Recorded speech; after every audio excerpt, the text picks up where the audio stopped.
Hi friends, welcome to my channel. இன்றைக்கி என்ன video பார்க்க போகிறீங்கன்னா, ஒரு சிம்பிளான டேஸ்டியான பச்சை புளி ரசம் தாங்க. இந்த ரசம் 5 நிமிஷத்தில் நம்ம செஞ்சு முடிச்சிடலாம். வீட்டில் குழம்பு வைக்க டைம் இல்லைனாலும் அந்த நேரத்தில் இந்தமாரி ரசம் ட்ரை பண்ணி பாருங்கள். ரொம்ப டேஸ்டியாக இருக்கும். ஒயிட் ரைஸ் கூட சுட்ட அப்பளம் ஊறுகாய் வச்சு சாப்பிட்றப்ப அவ்வளோ டேஸ்ட்டாக இருக்கும். ஒரு டைம் இந்த மாதிரி ட்ரை பண்ணி பாருங்கள்.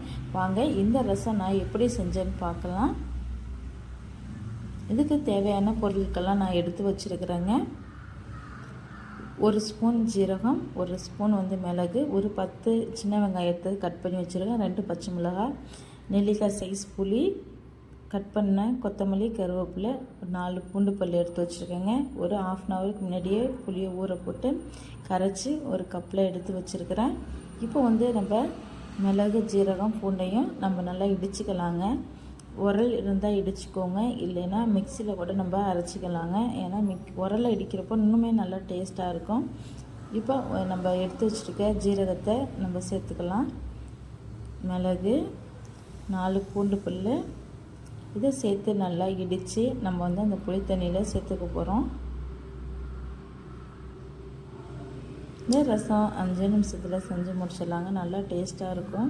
இப்போ இடித்த இந்த மிளகு பூண்டை அதில் சேர்த்துக்கலாம்.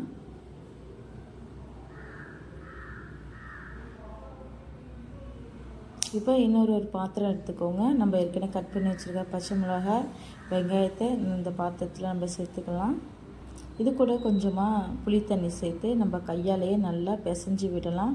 அப்போ தான் அந்த மிளகாவோட காரம், அந்த வெங்காயத்தோட காரம்லாம் அந்த புளி தண்ணியில் இறங்கும். ஏன்னா நம்ம இதை கொதிக்க வைக்க போகிறது இல்லையா, அதனால் நல்லா பிசைஞ்சு அந்த புளி தண்ணியில் இதை சேர்த்துக்க போகிறோம்.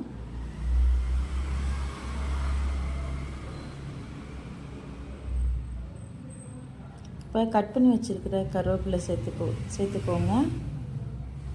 கருவேப்பிலையை நம்ம கட் பண்ணிட்டு தாங்க சேர்த்துக்கணும். அப்போ தான் அதோட வாசனையெல்லாம் இறங்கும். கொத்தமல்லி,